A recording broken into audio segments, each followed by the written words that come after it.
yatim kau santuni, tapi peluru kau ledakan, semua jadi berantakan.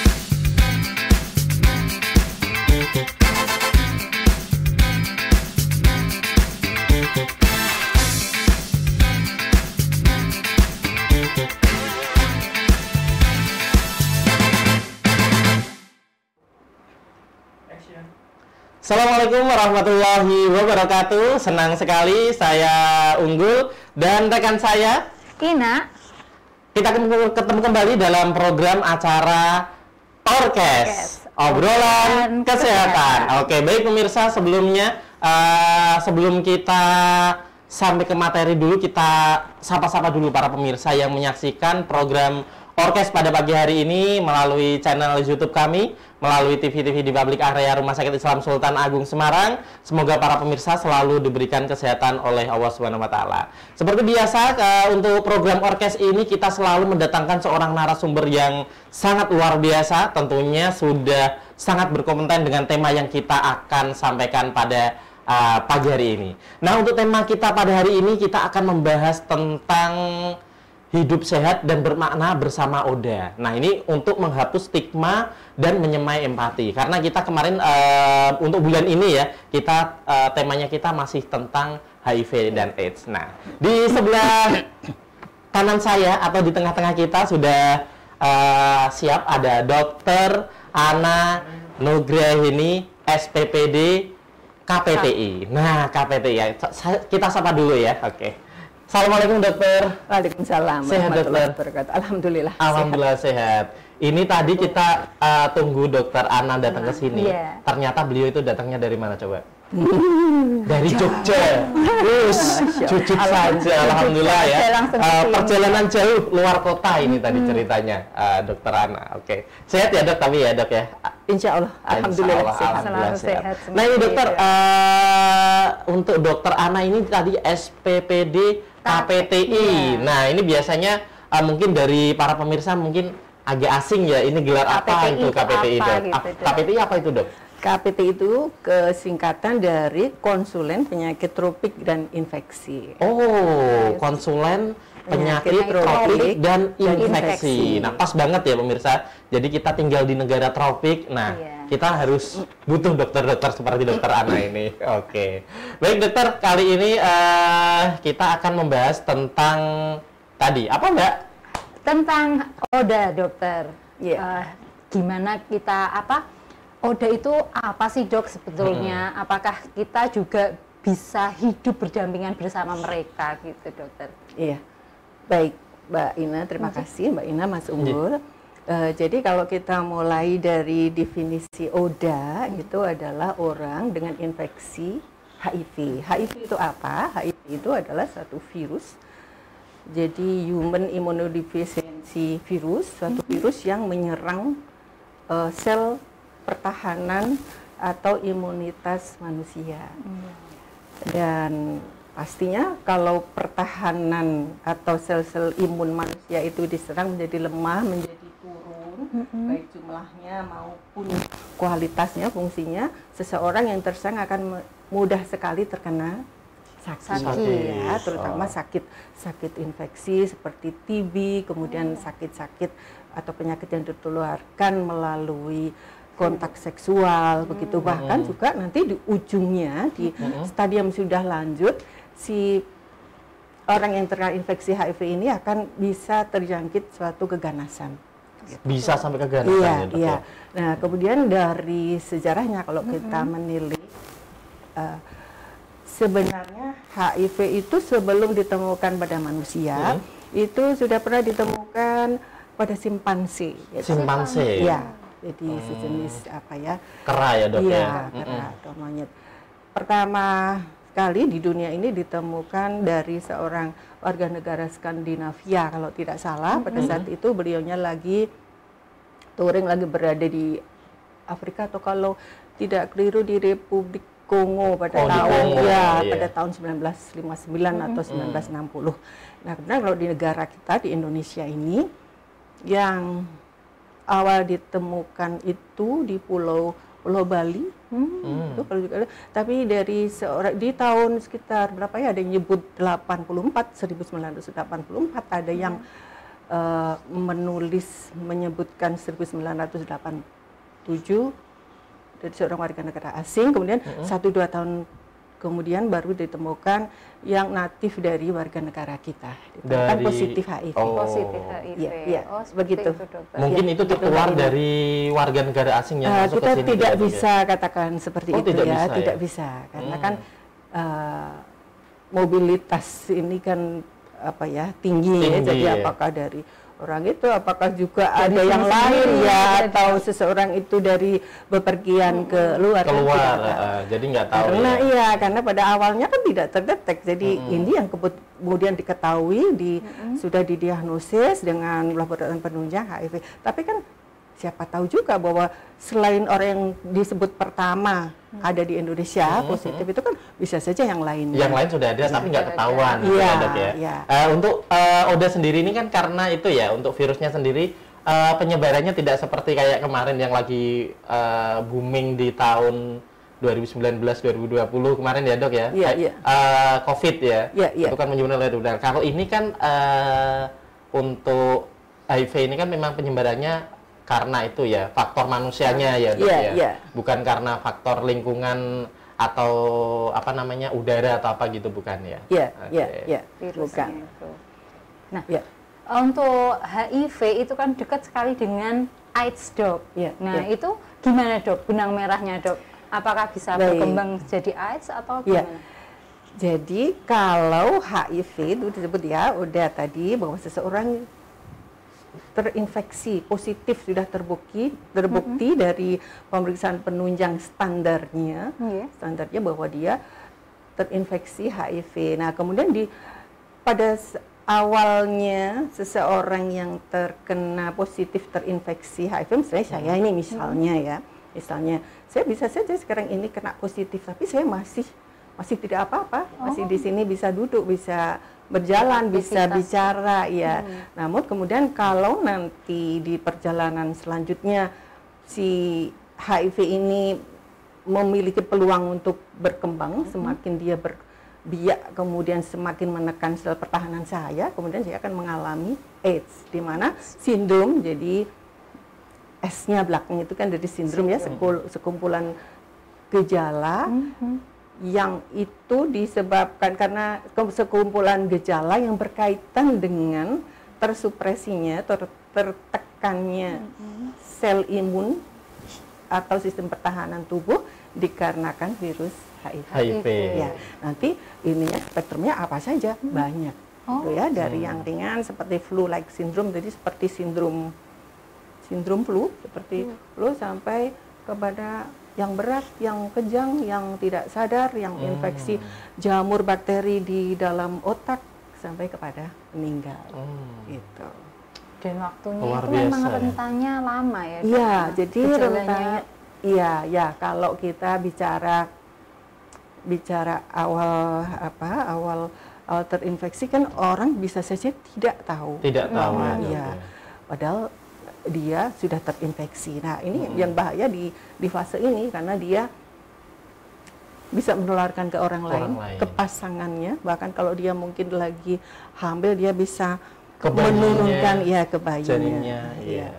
Nah, kemudian sampai kepada nanti kalau dia berat, ya Bisa sendiri. Bisa Dok. sampai itu. Ya, kalau menilik gejalanya ini nggak apa-apa ya, agak Iya, lama nggak ya. apa-apa, Dok. Jadi pertama ada stadium 4. Ya, secara global dibagi dalam 4 fase, stadium 1, 2, 3, 4. Jadi pertama ketika infeksi kita masuk nih, saya kena gitu. Kemudian bisa saja selama beberapa minggu, misalnya pada umumnya 2 minggu sampai beberapa bulan, 3 bulan begitu, bisa hanya tadi flu-like syndrome, tapi seperti saya hanya merasa seperti flu, demam, ya pusing, mungkin nggak enak badan, kemudian ada sedikit nyeri tenggorok gitu. Tapi sebenarnya pada fase itu saya sangat infeksius. Jadi sangat Bisa darah menularkan. saya, darah saya, cairan badan saya itu banyak jumlah dari virusnya. Jadi saya mudah sekali menularkan kepada orang lain, termasuk mungkin suami saya. Nah, kemudian fase ini yang bahaya di fase ini. Kemudian nanti di stadium kedua gejalanya nambah lagi, misalnya penurunan berat badan yang lebih nyata. Ya, kemudian ada sudah kandidiasis, ada jamur. Ya. Terus nanti stadium 3, karena banyak sekali kalau kita mau nyebutkan satu persatu gejalanya. Nanti di stadium 3 bisa saya mudah sekali terkena infeksi TB. Jadi jadi sebenarnya kita yang sehat ini ya Mbak Ina dan Mas Unggul, sebenarnya kita yang sehat itu pernah suatu waktu kemarin atau pada saat kecil itu kita kemasukan TB. Tapi TB-nya tidak akan manifest, tidak akan memberikan gejala ketika kita punya daya tahan tubuh yang bagus. Nah, ketika kita lagi tertekan daya tahan tubuh kita karena HIV, kemudian TB kita menjadi manifest. Gitu. Itu di stadium 3 ya TB paru misalnya. Nah, kemudian nanti di stadium 4-nya bisa TB-nya bisa di kepala nanti kena jamur yang susah terapinya, Cryptococcus yang disebut dengan Cryptococcus ya, infeksi Cryptococcus, ada juga TORS, Toxoplasma, CMV dan lain sebagainya, atau kemudian memunculkan ya peluang menderita keganasan seperti limfoma, leukemia dan lain sebagainya. Nah, masalahnya lagi Mas Unggul, Mbak Ina, pada fase awal itu tadi ada yang flu-like syndrome, ada yang tanpa bergejala, kemudian yang bergejala atau yang tidak bergejala itu bisa selama bahkan disebut 2 bisa sampai 25 tahun tidak bergejala. Luar biasa kan? 2 sampai 5 tahun ya. Nggak ngerasa tahu gitu ya, Dok. Iya, atau bisa itu sudah tahu belum, Dok? Kalau 2 sampai 5 tahun itu tanpa gejala itu orang odanya itu udah tahu kalau dia terkena infeksi belum? Iya. Kalau dia tidak memeriksakan diri, tidak ada, belum pernah diperiksa HIV-nya kan tidak tahu. Tidak tahu. Ya? Orang lain dirinya sendiri juga tidak tahu. Tapi sebenarnya mestinya nanti kita bahas pada siapa saja mestinya harus di screening gitu. Orang-orang yang berisiko tinggi. Saya melanjutkan ini dulu ya. Jadi yang bergejala ringan itu bisa sekitar 3-5 tahun, kemudian disebut-sebut yang tanpa bergejala bisa lebih panjang juga gitu, antara 5 mungkin 7 tahun gitu. Ya, gitu. Jadi kalau kenapa kemudian ini menjadi termasuk program prioritas dari negara Indonesia dan bahkan global ya di WHO, itu karena tadi masa-masa yang si penderitanya tidak menyadari gitu, sehingga sangat disarankan orang-orang yang memiliki risiko tinggi ya terinfeksi HIV itu sebaiknya diperiksa gitu. Nah kalau dokter Ana bilang orang-orang yang berisiko. Nah, yang berisiko kalau zaman dulu itu kan dulu sering kadang kalau pas ada sosialisasi tentang HIV dan lain-lain itu seringnya itu dari tato, terus jarum suntik dan lain-lain, Dok. Tapi yang terbaru ini saya pernah dengar itu kalau jarum tato ya dari tempat-tempat tato rata-rata mereka sudah berusaha untuk lebih steril gitu ya. Dari kesehatan juga untuk jarum suntik pasti lebih hati-hati. Sekarang itu katanya kok lebih perilaku yang perilaku mohon maaf seks menyimpang atau gitu ya, Dok, ya katanya yang terbaru. Yang perlu diwaspadai malah di situ atau gimana, Dok? Jadi begini Mas Unggul. Jadi si HIV ini menular atau dibawa oleh cairan badan kita. Cairan apa itu? Yang pertama itu adalah darah. Kemudian yang kedua cairan genitalia. Genitalianya apa? Jadi cairan vaginal, ya, atau cairan seminal. Jadi cairan semen dari laki-laki. Kemudian bisa ada yang dari referensi yang menyebut dari cairan rektum gitu. Nah, Sehingga kalau melihat ini bagaimana cara kemudian modanya ya, jadi dengan cara apa kemudian terjadi transmisi atau penularan. Kalau darah, ya pasti tadi Mas Unggul sudah sebutkan, itu bisa terbawa karena tato yang tidak steril. Iya, yang tato tidak steril, dan ini sharing gitu, sudah dipakai orang sebelumnya, sebelumnya itu sudah positif ya. Atau penasun, jadi pengguna nafsa suntik, yang apa itu yang nafsa ya, yang itu sharing, kemudian juga tidak steril. Nah, siapa tahu di antara mereka itu ada yang terinfeksi. Ya, ada yang terinfeksi. Kemudian kalau dari apa kita lihat dari cairan genitalia, ya pasti dari aktivitas. Ya, baik itu anal dari anus ya, dari belakang, vaginal, kemudian dari oral gitu. Kemudian satu lagi apa, dari ditularkan dari vertikal, dari seorang ibu yang positif itu kepada anaknya begitu. Dan kalau masalah darah ini sebenarnya juga tidak hanya penggunaan apa tadi, jarum suntik atau tato, tapi juga sebenarnya ada resiko ketika seseorang misalnya mendapatkan transfusi atau transplantasi organ. Akan tetapi sekarang ini prosedur yang ada di Indonesia sudah sangat bagus itu untuk yang menyeleksi, men-screening jika ada donor ataupun dari pendonor ini positif, nggak akan betul. Pasti screeningnya sudah berlapis-lapis, jadi aman gitu. Ya, seperti itu. Nah, ini Dok, kalau kita sudah berbicara tentang ODA ini ya Dok biasanya kan stigma ODA itu di masyarakat kan selalu apa namanya, agak negatif gitu ya Dok ya. Banyak orang yang menganggap itu ini siapa sih? Betul. Ini bagaimana caranya itu Dok, bisa membantu orang-orang ODA ini untuk membuat mereka itu merasa tidak terhakimi oleh masyarakat, tidak di apa namanya, stigma, diskriminasi di masyarakat gitu. Jadi saya perlu menambahkan mungkin karena saya khawatir kalau ketinggalan informasi yang akan saya sampaikan, bahwa tadi di fase pertama itu seseorang yang hanya tidak bergejala atau gejala ringan, dan pada saat itu sebenarnya dia infeksius, sangat bisa menularkan, tapi pada saat diperiksa dari rapid test HIV-nya negatif. Itu yang disebut dengan fase jendela dari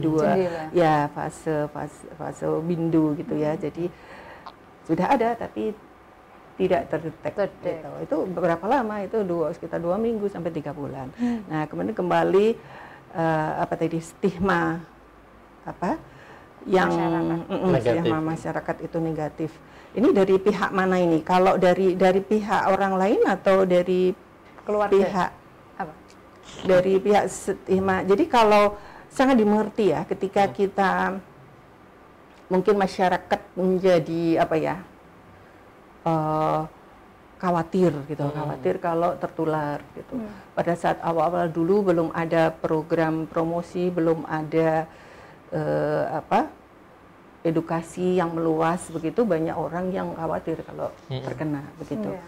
Nah, sehingga ketika kita khawatir pasti menghindar ya, akan menghindari ya, mungkin mengambil jarak gitu, menjaga jarak.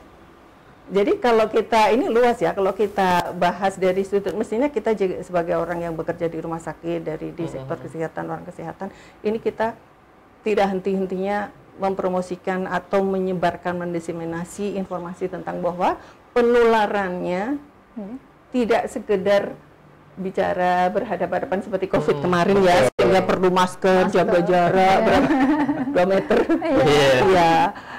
seperti itu, harus cuci tangan, tapi tidak, penularannya adalah lewat cairan badan seperti itu, darah, cairan genitalia, gitu. Jadi itu kan pasti aktivitas yang khusus kan, kalau kita bisa terkena darah ya. Nah, kemudian selain itu, selain promosi, sebaiknya kalau kita yang sudah mengetahui seperti apa penularannya, kita tetap perlakukan si penderita ini dengan baik seperti dengan orang lainnya. Orang Berikan lainnya. dia, karena setiap orang juga ini, khususnya kita lagi bahas ODA ini, bahwa mereka punya hak sehat yang sama seperti kita, seperti orang yang lain, masyarakat pada umumnya, bahkan masyarakat seluruh dunia, dan hak kesetaraan. Artinya mereka mestinya kalau lagi antre, dia datang pas di depan, ya sudah berikan depan gitu. Atau lagi antre, pintu antre ya satu saja, jangan sendirikan gitu ya. Kemudian beri kesempatan kerja yang sama. Kalau dia memang berkompeten, ya sudah silakan. Jadi ya supaya para ODA ini sehat, kemudian juga berprestasi begitu. Betul. Nyaman di lingkungannya. Ya, Betul. ya. Nah ini Dok, untuk kita melihat kadang stigma negatif di masyarakat atau pandangan masyarakat. Tapi di sisi lain itu untuk sekarang ini orang-orang ODA gitu kan nggak sembarang orang bisa tahu ya Dok ya. Misal dalam sebuah lingkungan gitu ada orang ODA. Setahu saya itu biasanya kalau orang-orang ODA, orang-orang yang terjangkit virus seperti itu biasanya kan untuk pengobatannya bahkan itu privasi banget, nggak sampai ada orang yang tahu. Biasanya yang tahu mungkin dari pihak keluarga ya Dok ya. Jadi biasanya seperti itu sampai masyarakat tahu gitu. Terus peran keluarga bagaimana Dok untuk menjelaskan ke masyarakat? Maksudnya anaknya ini ya gitu. Biasanya orang tua bagaimana Dok kalau sudah seperti itu? Peran orang tua Dok ini terutama. Peran orang tua ketika Atau keluarga. Ya, kalau menurut saya pertama ketika dalam satu keluarga, jadi anggota keluarga itu mengetahui bahwa salah satu anggota keluarganya itu positif HIV, ya terimalah.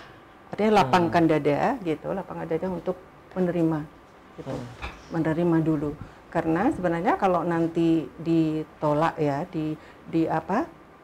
artinya tidak suka atau kemudian menjadi dibenci oleh keluarga, apalagi orang tua, kan menjadi beban dari si ODA ini menjadi 2 kali. Lebih berat ya Dok ya. Apa? Karena siapapun, apalagi sakit seperti HIV ini kan sakitnya kronis, harus minum obat selama hidup ya. Yang obat yang ada sekarang ini harus diminum seumur hidup. Tapi dia bisa sehat. Sebenarnya sehat, bisa panjang umur seperti orang lain yang tidak kena, dan dia bisa sehat, bisa berprestasi.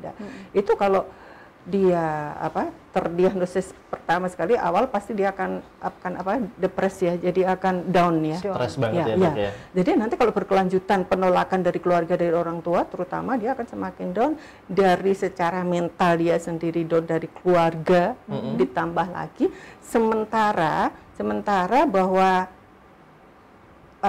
sakit HIV-nya itu, virusnya HIV itu sendiri bisa memberikan gejala gangguan mental.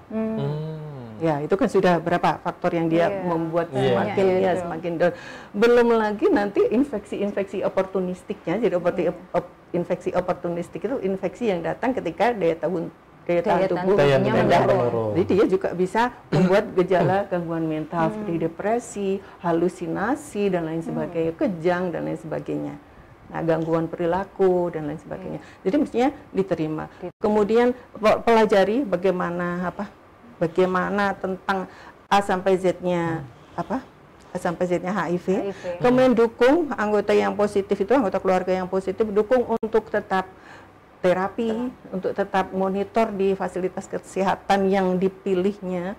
Kemudian berikan hak-haknya, hak untuk tetap sekolah, untuk tetap bekerja, bahkan hak untuk merit, untuk menikah, dan hak untuk berketurunan gitu. Jadi nggak apa-apa berketurunan. Kemudian lagi tentang tadi yang disinggung Mas Unggul tentang apakah boleh di-share bahwa dibagikan kepada orang lain, ini anggota keluarga saya, anak saya positif, atau dijaga gitu kerahasiaannya. Jadi kalau itu menurut saya bahwa tergantung pilihan dari keluarga seperti apa yang lebih baik, karena di dalam berbagai sumber itu sangat disarankan bahwa pemeriksaan HIV awal, kemudian pengobatan dan lain sebagainya itu atas persetujuan si penderita. Kalau si penderitanya sudah dewasa, kecuali kalau masih di bawah umur itu persetujuan ya walinya begitu. Jadi apalagi tentang ini begitu.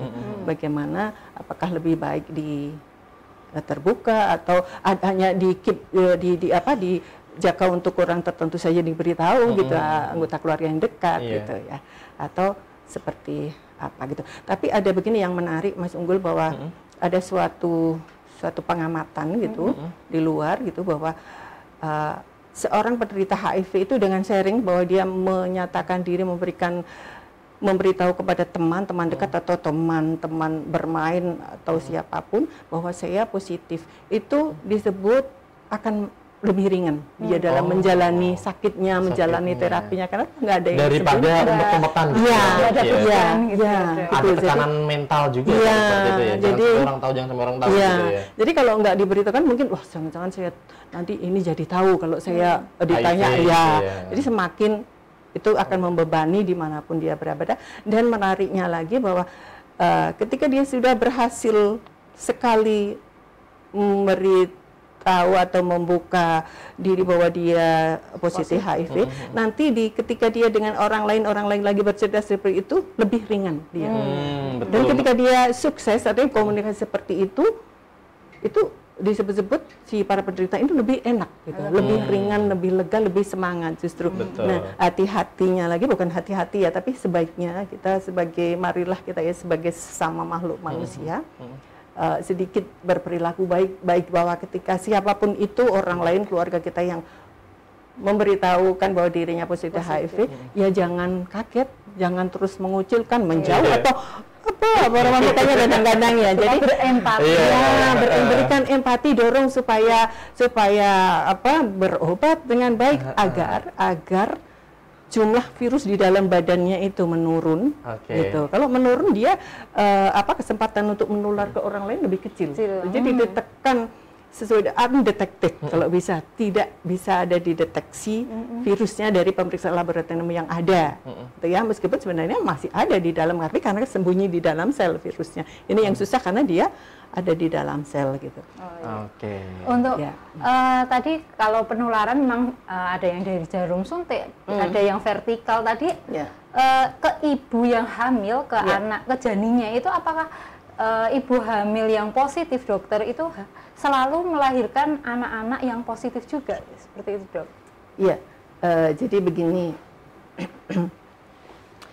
Seseorang yang tadi saya sudah singgung bahwa di infeksi awal itu replikasi virusnya banyak, itu mudah, virusnya di dalam tubuh pada fase awal ya, banyak sekali dia infeksius, jadi mudah sekali mungkin kena sedikit saja darahnya. Ketika misalnya kecelakaan kerja jarum suntik yang itu mungkin bisa, sehingga perlu profilaksi. Nah,